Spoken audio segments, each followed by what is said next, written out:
السلام علیکم فرینڈز، میں ہوں آپ کے دوست ہزار عباس سرش۔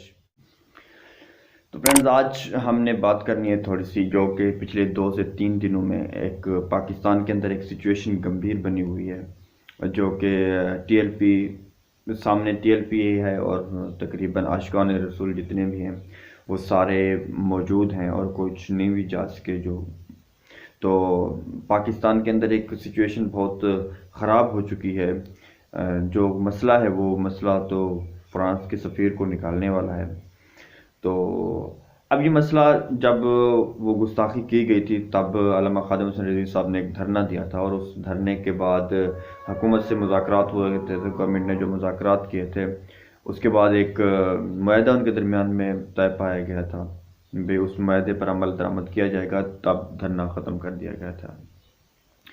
اب وہ جو پہلا معاہدہ تھا اس معاہدے کے بعد پھر ایک اور معاہدہ کیا گیا تھا۔ جب علامہ خادم حسین رضوی صاحب نے معاہدہ کیا تھا، وہ معاہدے کی جو مدت تھی وہ فروری جو پچھلا فیب گزرا ہے اس تک ختم ہونی تھی، لیکن اس معاہدے کے بعد ایک اور معاہدہ کیا گیا تھا، کیونکہ فیب تک حکومت وہ والے نکات پر پورا نہیں اتر پا رہی تھی، تو انہوں نے مہلت مانگی تھی، جس میں حافظ سعد نے، کیونکہ تب علامہ خادم حسین رضوی صاحب موجود نہیں تھے اور ریلت فرما گئے تھے، تو تب حافظ سعد رضوی صاحب نے ایک اور معاہدہ کیا تھا گورنمنٹ کے ساتھ، جس معاہدے کو پھر حتمی شکل دی جانی تھی 20 اپریل تک۔ اس کا جو ٹائم تھا وہ 20 اپریل تھا۔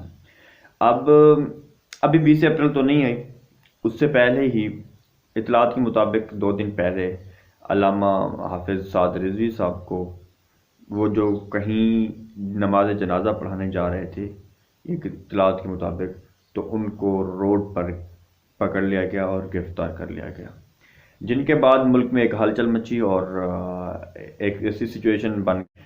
اب یہ بھی خبریں ہیں کہ ٹی ایل پی کے اوپر جو کہ اسلام آباد جانا چاہتے تھے، اور وزیر داخلہ صاحب نے بھی اپنی پریس میں بتایا کہ ان کے اوپر پابندی لگا دی گئی ہے۔ اب گورنمنٹ حرکت میں ہے کہ ان کو آگے نہ آنے دیا جائے، تو جو وہ یہ سمجھتے ہیں کہ یہ مشتعل ہونے لگے ہیں۔ تو بہرحال یہ معاہدے کون سے تھے، میرا تو یہ ٹاپک ہے، میں آپ کو بتانے لگا ہوں کہ معاہدات کون کون سے ہوئے تھے اور اصل وجہ کیا ہے کہ ایسا کیوں کیا جا رہا ہے، اور ایسا ٹی ایل پی کیا چاہتی ہے، تحریک لبیک پاکستان کیا چاہتے ہیں، اور پھر گورنمنٹ کیا کرنے جا رہی ہے، ان چیزوں کو ہم نے بتانا۔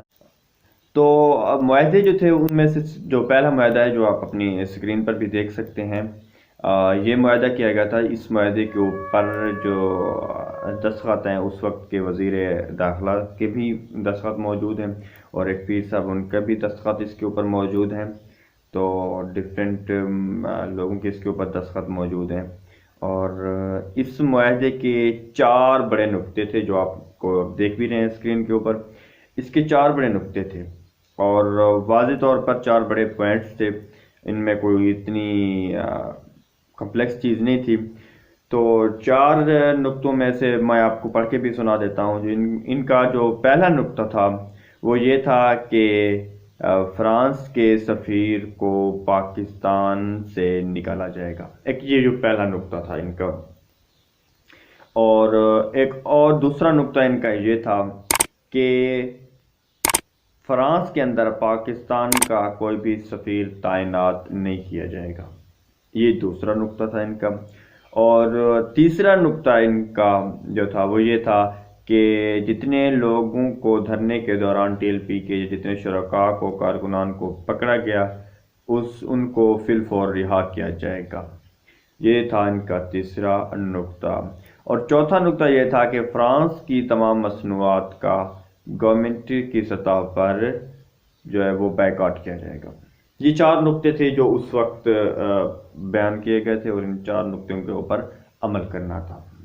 اب مسئلہ یہ تھا کہ ان میں سے 2 نقطے جو تھے ان کو تو فی الفور کر لیا گیا ان کے اوپر عمل، لیکن 2 رہ گئے تھے۔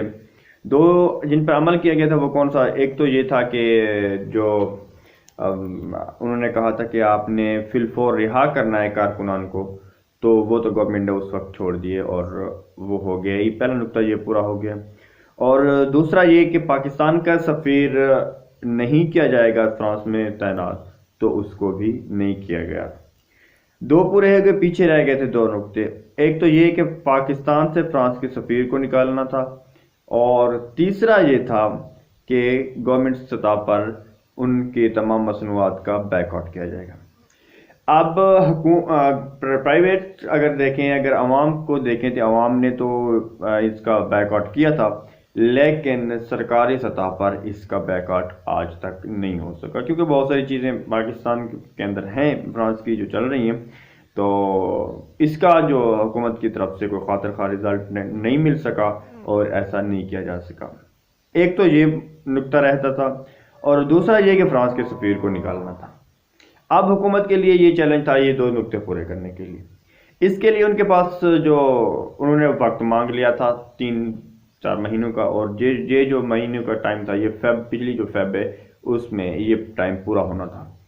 اب یہ وقت جو فیب تک پورا ہونا تھا، گورنمنٹ اپنا کام نہیں کر سکی اور انہوں نے مہلت مانگ لی تھی اس کو مزید 2 مہینے آگے کرنے کی تقریباً۔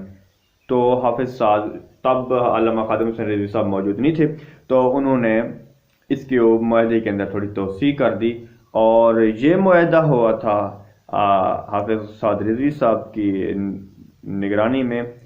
تب اس معاہدے کو پورا ہونا تھا، یہ جو آپ اپنی اسکرین پر دیکھ سکتے ہیں یہ دوسرا معاہدہ تھا۔ اس معاہدے کے لیے جو مدت تھی وہ 20 اپریل تھی۔ اب 20 اپریل کو اس معاہدے کی مدت ختم ہونی تھی، لیکن 2 دن پہلے، ابھی تک تو 20 اپریل نہیں ہے، خیر 2 دن پہلے اطلاعات کے مطابق حافظ سعد رضوی صاحب کو، جو کہ جنازہ پڑھانے جا رہے تھے، ان کو روڈ پر گرفتار کیا گیا، جس کے بعد یہ سچویشن ہوئی کہ کارکنان نکل آئے اور انہوں نے لاہور، اسلام آباد اور کراچی میں ان کے راستے سیل کر دیے، جن کے بعد کارکنان اور پولیس کے درمیان جھڑپ، اور پھر تو سب کچھ سوشل میڈیا پر دیکھا گیا۔ اب یہ معاہدے جن کی مدت 20 اپریل تک ہے، حافظ سعد رضوی صاحب نے بھی یہ سوچ کے کیا تھا، آ چکا ہے اب بھی۔ تو 20 اپریل کے بعد یہ کہا جا رہا تھا کہ کوئی ٹی ایل پی کوئی بڑا سرپرائز دینے جا رہی ہے، کوئی بڑا دھچکا جو ایسا کچھ ہونے جا رہا ہے۔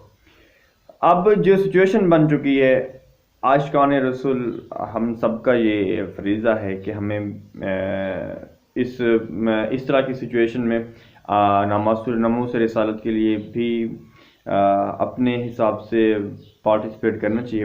لیکن یہ ہے کہ جو سچویشن اب چل رہی ہے ملک کی، اس سچویشن کو ہینڈل کرنا اب حکومت کی ذمہ داری ہے، اور وہ اس کو امید ہے کہ اچھے انداز سے اس کو ہینڈل کرے گی۔ اور وزیر داخلہ صاحب نے بھی یہ پریس میں بتایا کہ اب پابندیاں لگا دی گئی ہیں، گو کہ یہ کوئی اچھا اقدام نہیں ہے، اور اگر عاشقان رسول کہہ رہے ہیں تو وہ ان کے اپنا ایک محبت ہے اور جذبہ ہے، اور ہم سب کو اس جذبے کے ساتھ ہونا چاہیے، اور کبھی بھی کسی کو بھی ہم اجازت نہیں دے سکتے کہ کوئی بھی ہمارے نبی کی نعوذ باللہ شان میں گستاخی کرے یا صحابہ کی شان میں گستاخی کرے۔ تو یہ ایک ایسا عمل تھا جو کہ اس وقت سچویشن ملک کی کچھ ایسی ہے کہ ہمیں کوئی درمیانہ راستہ نکالنا پڑے گا، کہ اگر ہم یہ دیکھیں کہ ہم اس نقطے کو نہیں چھوڑ سکتے، کیونکہ وہ تو ہمارا ایمانی حصہ ہے، اور ملک کی سچویشن اور ملک سے محبت بھی ہمارے ایمان کا حصہ ہے۔ تو اب دونوں چیزوں کو مد نظر رکھتے ہوئے گورنمنٹ کو اور عوام سب کو سوچنا ہوگا، اور درمیان میں کوئی راستہ نکالنا ہوگا۔ ہم اس پر کبھی کمپرومائز نہیں کر سکتے کہ ناموس رسالت پر۔ تو ان کے لیے گورنمنٹ کیا بناتی ہے لاہ عمل، امید ہے کہ درمیان والا کوئی راستہ نکل آئے گا۔ اللہ تعالیٰ ہم سب پر رحم فرمائے، اللہ تعالیٰ سب کا حامی ناصر ہو۔ دیجیے آپ کے دوست اظہر عباس دانش کو اجازت، اللہ نے